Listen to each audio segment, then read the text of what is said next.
Welcome to Generation Dragons, episode 18. Steve, good sir, how you doing? 18, man. You're doing well, my man. I can't believe we've 18. been doing this for so long. 18 weeks, 18 weeks, 18 years. What's that song? There you go. Cheers, cheers. It goes. You know what? I've been drinking Molson Canadian lately. You know, it's not that bad. I thought I didn't like it, and it's not Uh, that bad.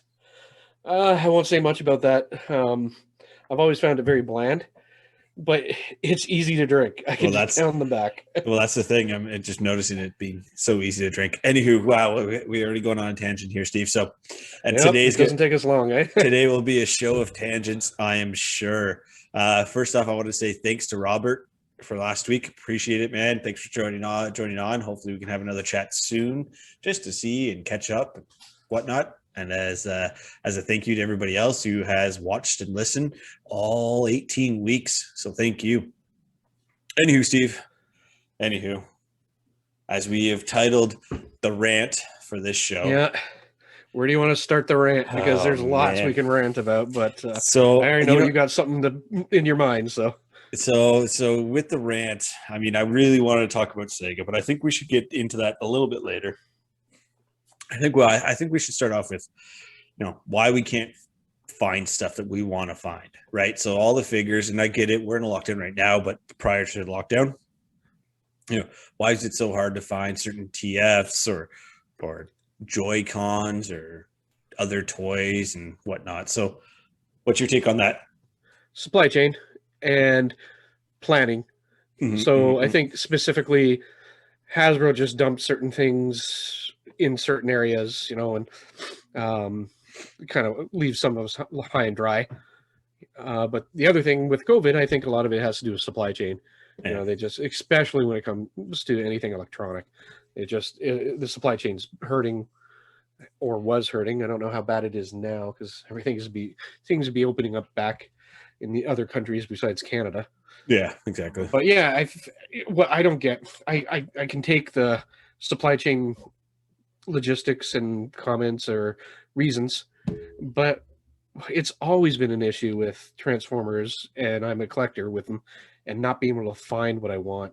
Like I would go visit my sister in Kingston for whatever reason, and I'd make it a point to stop at different Walmarts or Toys R Us just to see if they had something Yeah. I didn't want. And you can buy a lot of this stuff online, like on Amazon or whatever, Walmart. But I kind of enjoy the oh, I found them, and I got it, Yeah. But yeah, that's my take on it. What about you? well, to me, I agree. I don't know if it's a supply chain issue. I mean, it's the exclusivity of the Quintessentacon Pit of Judgment, that that package that they had shipped out, right, was awesome. I tried to mute myself and I just coughed in that, didn't I? You did, yeah. Good save. You did. Should we rewind and delete that part? It's all right. It's all right. I'm yeah, because I'm usually using this as a headset. I'm like, yeah, muted. They won't hear me cough or whatever I have to do. Snot out of my nose or whatever. But yeah, stuff. Okay. Yeah, quit his judgment. That one irked me big time. Yeah, well, that's the thing, right? So, and I that was last year I think it was last year when you and I were we knew it was coming, but then they didn't have release dates. Then it was EB had it. It was an EB exclusive for the whole pack. And then it was okay, cool. But then it just randomly showed up and it was completely out of stock online. You're well, yeah. that's I missed it. I remember you text me. Yeah. I think I was busy with something at work. And then by the time I got online, I was like, yeah. Oh, damn it. Yeah. So I ordered it through Hasbro October last year, and I'm supposed to get it next month. Maybe, right? So I don't know. But I mean, really the real issue with what's been happening with what we're not able to find, and to me, like you said about you collecting Transformers, I mean, I'm in the same boat, not to the level as you, but same boat collecting Transformers. Excuse me. For me, it was Pokemon cards, man. It's scalpers. Scalpers are such dicks. This whole bots, but they're screwing up everything about the Xbox and PlayStation 5. The one that really irks me is the Zelda Joy-Cons. They're supposed to come out for Skyward Sword later. Best Buy, Staples even have them online. the source, all of them completely sold out. And you don't people are using bots, right? They just, they buy them all up and then they do this. Yeah. And I hate it. Like Yeah. it kills it for everyone else. Like they're there to make a buck. That's all they're doing. Yeah. Doesn't support the collectors or the guys that want it at all. No, not at all. No. That's the biggest, like, that's what irks me, because I get it. They're there to make a buck legitimately, then, get in contact with the manufacturer and then sell it legitimately. Don't be a dink and buy it at normal price and then jack it up by twice or three times the amount. Like I even see this on eBay, not eBay, sorry, Amazon. Like, I've been trying to find a few Transformers that, like, Centurion Drone is one I really wanted because of the accessories, and a lot of the accessories are like roller or better gun, things like that for Prime. And they even had Soundwave, and I thought that would be awesome, but I can't find it anywhere. And if I look online, like on Amazon, it's jacked in price if you find it, or. And I'm like, what? This is ridiculous. So it's the same thing even on like Walmart, right? Walmart's pricing is just ridiculous. Like it's Walmart Marketplace. Yeah, I guess that's like supply and demand. I don't know how that works, but it's literally ridiculous, the prices I see. It came out at 30, 40, 50 bucks, and now you're selling it for 90. Yeah. Like, come on. Yeah. Come on, man. Yeah, that's I hear, man. And where's why, if everyone wants it too? Because we're in the trans fans club community. You see people talk about stuff like this. Why, if all these people want it, why aren't they making more? Why aren't they putting more out?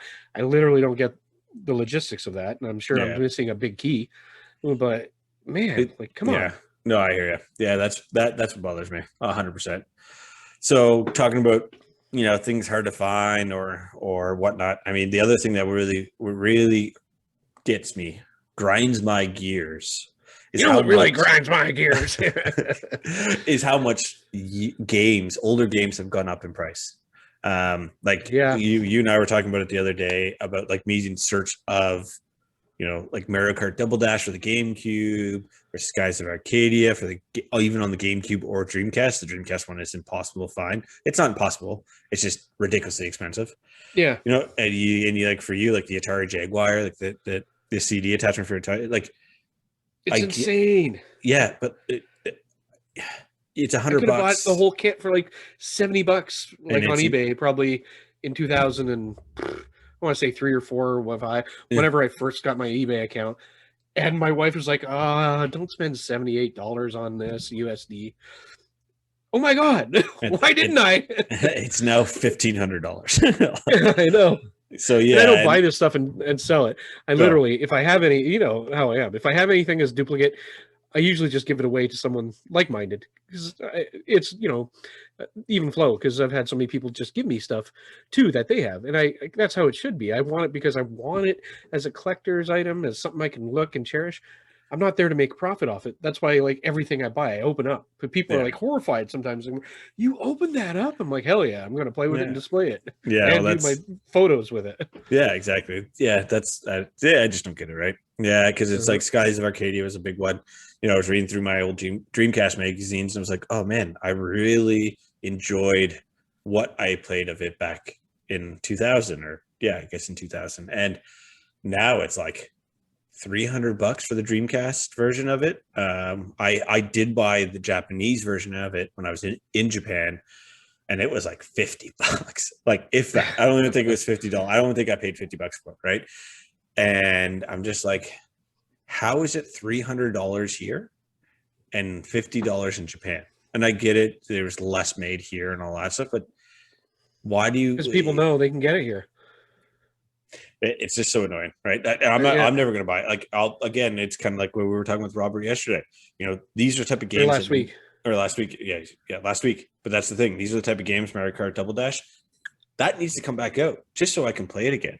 Like, I'll pay $25 for it for a digital version of it, but I just want to play it again, and it's not available for me to do it, right? It's not a bash on Nintendo. That should be kind of the way it should go. It's there. It's in the cloud, in their networks. They have the code. Why not do it? And I get it. It's playable, blah, blah, blah. Like, there are reasons why, but it grinds my gears. Yeah, I can't really disagree with anything you said, because I'm right there with you.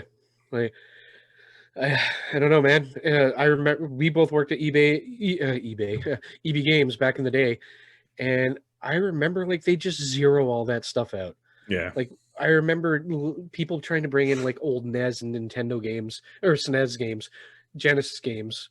When EB decided, no, we're not taking them anymore, they zeroed them all out. And I was like, "You're sitting on a gold mine." I'm telling you, like, Yeah. you Yeah. know, who would listen to me, obviously, but we would literally buy stuff from customers personally.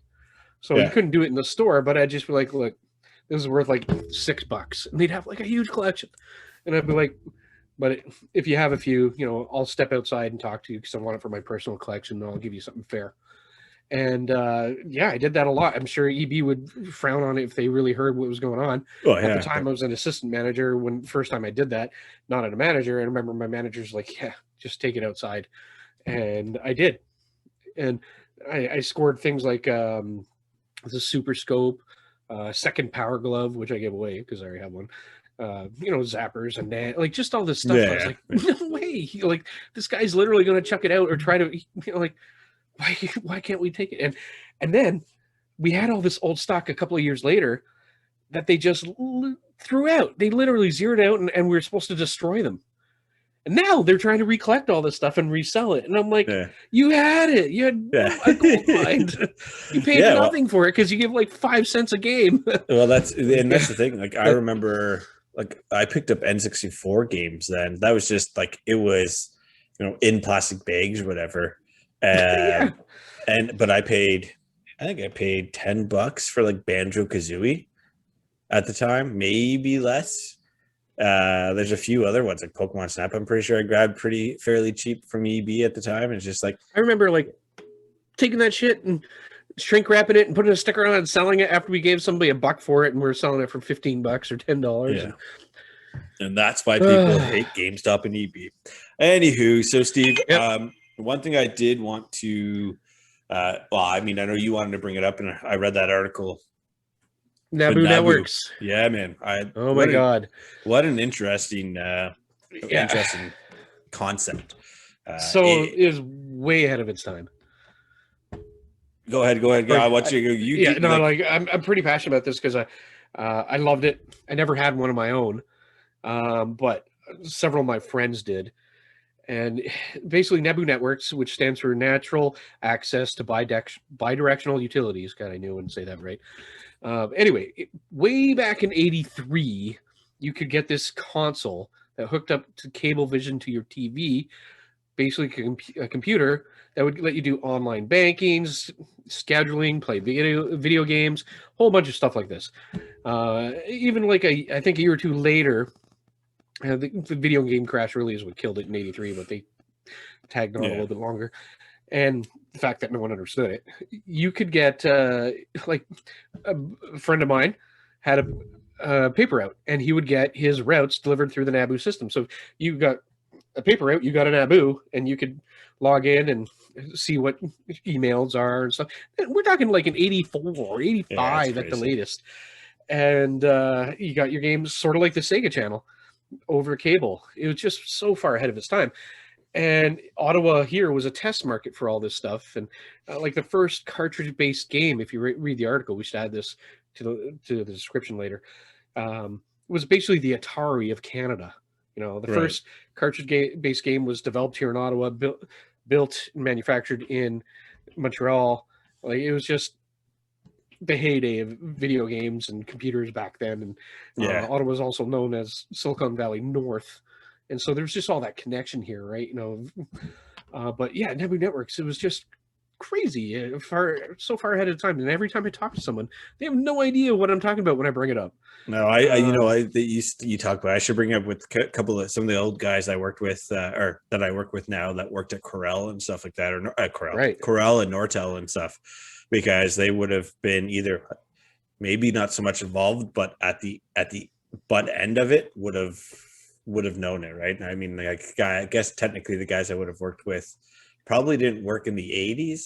They probably were just finishing school and stuff. But anyways, yeah, no, that's I remember when Nortel was Northern Telecom before it was called shortened to Nortel. Yeah, and all then that stuff. But yeah, And Nabu then Networks, we that's should so cool. definitely put a link in it. I don't mean to Yeah, cut you yeah. off. I just get No, so no. excited with that one. No, but The it is. controller sucked, by the way, if you ever see them. It's a cool. It's cool, and it's cool that it was in Ottawa. Backed in Ottawa. I get it because it was backed by the federal government. The federal government put investments into it and stuff like that, which is very much the case now too. If you look at, we have the test tracks here for the smart cars, AI self-driven cars and stuff like that here now. And there's a lot of, like you said, Silicon North. I mean, a lot of the technology that comes out of Canada does come out of Ottawa. Minus video games. We're not very big on the video game front, but technology itself is a big push in Ottawa here. So it's cool. Like, it really is. It would have been cool to be in and around that time to see that. It's too bad somebody like a Rogers or a Bell or one of the other, a Verizon. I think back in the day it was McLean and Hunter, and then I think Rogers was there as well, but there wasn't a lot of options. But you basically got this through it's too cable bad provider. But it's too bad, like Verizon or AT&T or something, anything Didn't like pick that it from up. the States. Yeah. Like, to think if that would have been the case with such a larger market share down in the States, right? It's 10-1. So it's cool. It would be cool to see the history of like what left, like what took from that experience and where did that go to, if it did, or did it just die off and everyone I think the game division split, if I remember right, and they made the flagship game for the Nabu system was BC, right, from the comic strip. They got the rights from that, and I won't get too far into that, but they split and then they ported that over to the Commodore 64, and they became a game studio. I can't remember offhand without looking at the article what they were called, but I thought that was pretty damn cool. Just, something right in our backyard that could have been so much better. Yeah. And had so much potential. Right, Ottawa could have been the smart city that everyone is trying to be now, right? So, yep. Okay. Here's the thing I really want to talk about, Steve, is, as you can see, I'm rocking my Console Wars Veterans t-shirt and Sega. And why Sega... not why Sega. That Sega, was so innovative with its technology, and then it just died, and then Sega consoles died, and that Sega died. Sega's still around. I play pretty much all their games, but they just died, right? So, do you think it happened when Tom left? Because they were super aggressive. Tom, I can never get his last name, Kalinsky, or I'd have to look it up, but. Right. Okay. He's the one that kind of brought like all the Sega attitude and all the marketing campaign. He was, president of Sega America back during the 16-bit gen, and Genesis does what Nintendo don't. He was all responsible for that, and Sega Japan hated it. But kind of after he left, that kind of died a little bit and dropped. Really when the Saturn came out, that's when things started getting rocky. So, if listeners recall from our 2 episodes ago, I believe it was, maybe 3, we were talking about this, where how like the Sega Saturn dropped just on a random date, and then at a later date they dropped the price to match with the PlayStation. I mean, which was kind of a BS thing because you had to buy a memory card and whatnot. Right. Anyway, but it's something like, man, they had effing 3D glasses. They had the Sega Master System had 3D. Yeah, had 3D. VR. It never came out, but it was very close to. But this 3D in the 80s, man. Like, and not just like the red and blue glasses you'd get in a Owl magazine or Chirp or something like that. Like, it legit 3D on a TV, and what now 3D was like huge in 2008, 2009, right? Like, it was huge probably about the same time, the mid to late 80s too. Got to remember like watching TV and getting those paper glasses on, and everyone was trying to see this 3D crap, but it looked like shit. But like that. So, right. And then the other thing with that really got me was like the Sega, like VoIP, man.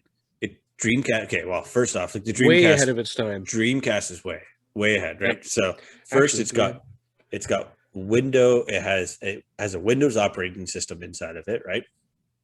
Windows CE, if I remember right. Correct. Yeah.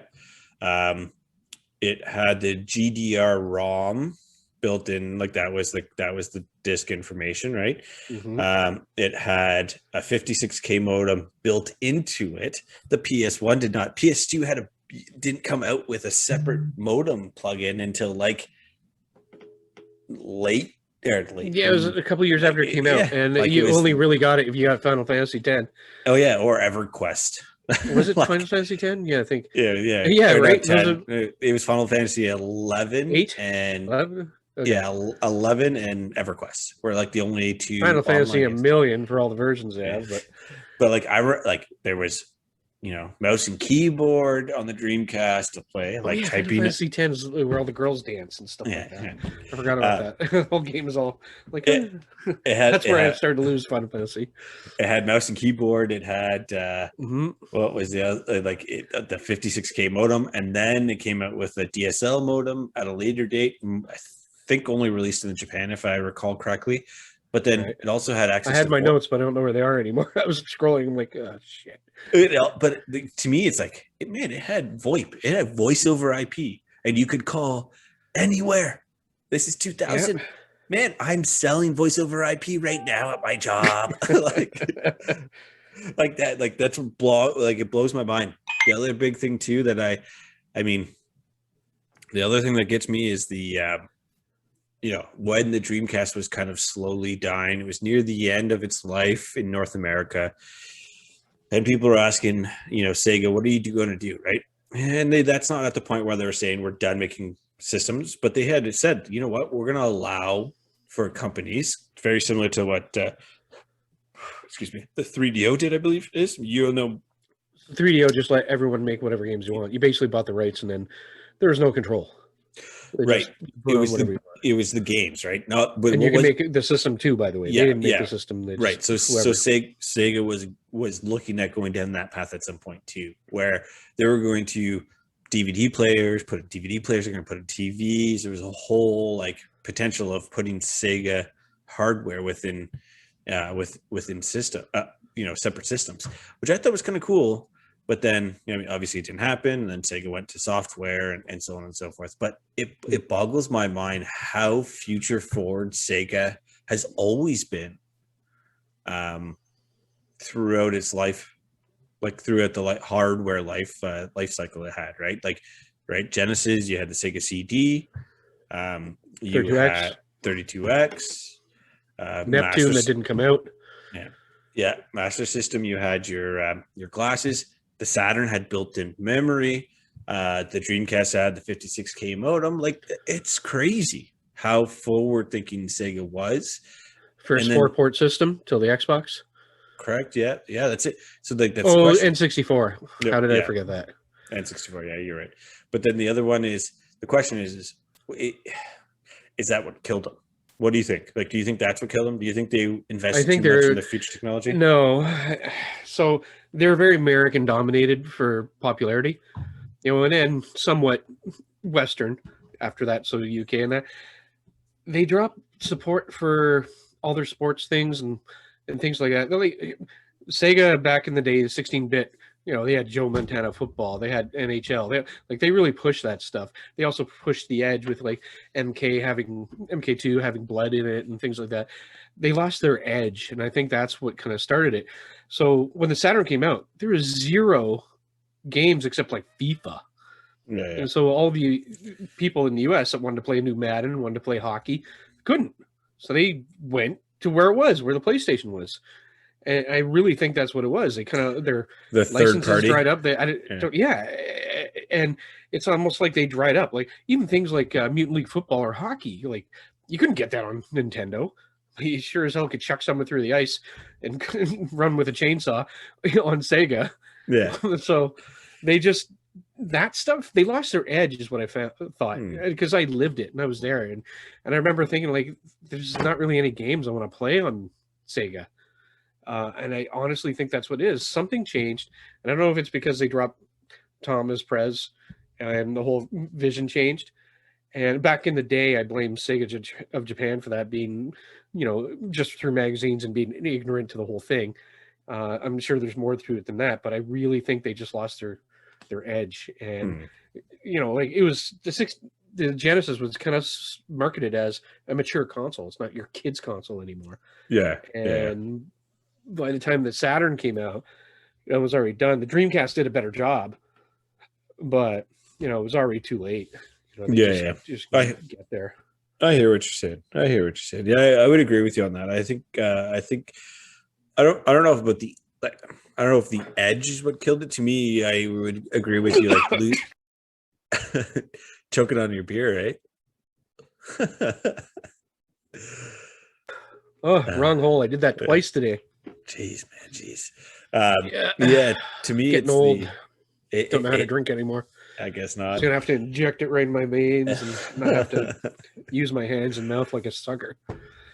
To me, it's the you're right. Like it was the licensing. I think that's what killed it, right? Like if you look, Saturn had Madden and NHL games, but if you look at Dreamcast didn't have a Madden, right? Dreamcast didn't have. They had NFL 2K and they had.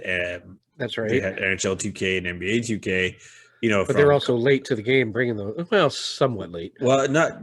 They had visual concepts in it. They were the best looking games. They actually played better than the Madden games, but people knew Madden, so that's why people went to PlayStation, played Madden. There was no marketing either. I shouldn't say no marketing, but they didn't have that aggressive, edgy marketing that what happened to Sega, and. Well, hey man, you don't remember the Dreamcast commercials when they they got good with that. Actually, they did get like the theater of the eye commercials, they started to get better. But with the Saturn, it was just like, oh wait, that was the Saturn. The hell wasn't it? Which one? No, the Dreamcast. Theater of the Eye, or was that Dreamcast? Dreamcast was Theater of the Eye. I'm pretty sure it was Dreamcast. Okay. The guys, he's looking at the orange light, and he looks into it, and it's just like that dude from Ready to Rumble. There's like Soul Calibur people inside of it. What about that one where it's like I'm having a meltdown? It's like the brain synapses firing, and like the sphincter is holding everyone back. That was a good commercial. Yeah. I thought that was a Saturn commercial, though. I don't remember. I do remember that commercial. It was really good. It's like welcome to the theater of the eye, and you have the rod and cone cells just like, and then they turn on. I'm pretty sure it's a Saturn, because I'm pretty sure like I remember Daytona and things like that. But I need to look it up now in case I'm getting mixed up with Dreamcast. But they're just like, what are they doing? And then like they're going crazy, and the brain's like, what's going on down there? Here, what? While we're talking about it, no, but I like. Welcome to the theater of the eye. That's what you gotta type in, and then of the eye Sega, and then Sega, and then it should come up. Sega Saturn. Yeah, you're right. Yeah. So that was a good commercial run. Yeah. That's it, man. I mean, it just kills me because when I was going through that Dreamcast magazine, they're like, yeah, voice over IP, and I'm like, what the fuck? This is 2021 years later, and this is like. It's the prime now, right? Especially with COVID, how much businesses have changed and moved off of the analog lines, or I'll say analog but digital lines, and have gone to voice over IP, right? Like it's just Sega had introduced that shit on their Dreamcast. We haven't talked much about the Sega channel though. That's a huge thing. So the Sega channel, you have to remind me of that one because I don't recall a Sega channel. Oh man, so it's basically a game as a service, right? So you pay for the service and you download your games and play them on your system. So I think it was like 93 or 4 when it came out, 94, 95. Anyway, but it lasted about 4 years, and it was like way ahead of its time. You just literally play games on demand. That's cool. I don't think you downloaded them and then played them. I didn't have it, but I think it was through Time Warner in the US. We didn't have it up here. Hosted up to 50 Genesis games at any one time. Titles would rotate monthly. That's really cool. See, I'm surprised you didn't know about that, but that's definitely like way ahead of its time. Oh yeah, Jesus, that's Scientific Atlanta Sega Channel adapter, an original box. Yeah, so that is awesome. Really? I mean, this is the first you've seen it? Yeah, I didn't know about this. Yes. I love surprising you once in a while with my old mind here and what I experienced before you're Yeah, okay, exposed to it. yeah, Time Warner Cable by TCI Telecommunications Inc. was cable television. Huh. That's really cool that they did that. Let's see. Channel operated 3 years after the release of Sega's next generation console, Sega Saturn. So they just never brought it into the other consoles. But that's really cool features. That's really cool, man. That's cool. Yeah, I think you're after this chat. You're probably going to be looking some of that up. It was like a cartridge you plugged in, and I think you had a coax cable or something that plugged into it, and you just, you know. I wonder what the latency and all that stuff is like. I'm gonna have to go on YouTube and search some stuff up. But yeah, cool. I think somebody like mine that I was talking to in the last couple months mentioned Sega Channel, and I'm like, have you ever heard of Nabu? Because it was like 10 years before this, but same idea, right? So far ahead of its time. Oh yeah, no, that's really cool. That's really cool, and that's the one thing that we gotta not forget, right? Like as we were talking with Robert last week about it, like that's the kind of stuff that needs to be remembered. Like, where is that? Why is that not spoken? Why is there not articles about that history? And where, I mean, maybe there is. Had this come out like 10, 20 years earlier, you would have had, you know, this all documented on the internet and everything, right? Now exactly. We don't have that. Yeah. Thank you. I guess the air conditioning is too cold for her. She's young Padawan. That's good. Young Padawan. Right. Anyway, Steve. So I think I want to hit that point. We're hitting that point, but I got one thing, a couple things to ask you, or one thing to ask you. So one thing that I saw in here that I just didn't. I thought I'd ask you about it. Sounds, pictures, videos. What kind of things bring you back to like just? You're like, oh yeah, I remember that. What kind of things hit you that? So pictures, yeah, no worries. Pictures, sounds, things of that nature. Oh, that bring you back to a moment. Yeah. Oh. So the first thing for sure would be the Halo theme. Dun, dun, dun, dun, dun, dun, dun, dun. Instantly, get excited when I hear that. Of course, there's Super Mario Brothers and all that.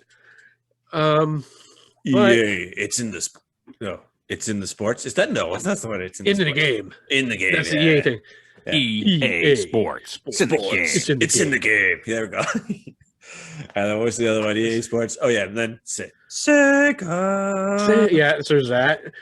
For me, the one thing that really always stuck out in my mind was the Sega commercials for the Genesis, where they would it'd be something silly like a stewardess on a plane giving food out or a drink, and she just goes like, coffee, tea, Sega, and her like eyes, that whole like Sega thing used to always stick with me.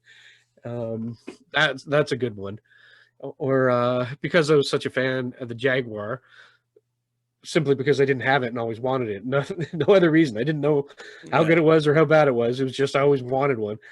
And I remember like the whole like do the math thing all the time. I'm like, yeah, it's a 64-bit system, even though it really wasn't.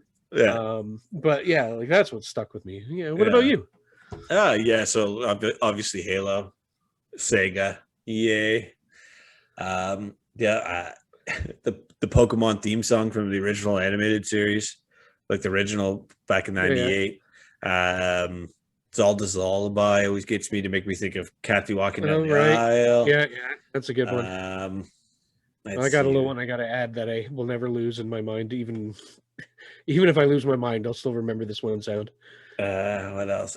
You know what? And there's probably a few others, but those are probably my main ones. Oh, and then like any like Goldfinger, Superman from I think it was Superman, maybe not, but Tony Hawk, like Melancholy songs and stuff like that. I'm always like, I just want to go back and play I just want to go play Tony Hawk right now, like that. But yeah, that's it. One sound that for my whole life I'll never lose. Let's see if you get what I'm going on. So I'm not even going to tell you what it is. I'm just going to make the sound. The Windows sound. Nope. Oh yeah. Transform.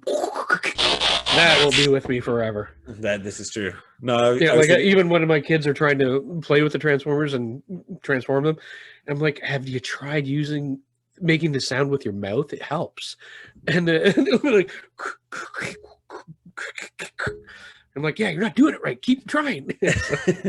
Do it faster, louder. It's not like blur.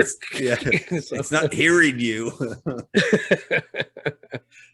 On that, actually, if you ever, no one probably really knows about this, but if you ever watching Christmas specials at Christmas, or even just want to watch a Christmas special, the Transformers animated Christmas special, they have a scene in that where they all turn to human after drinking spiked oil nog, and they're trying to transform back into their robot bodies. And they're like, "Have you tried making the sound with your mouth again?"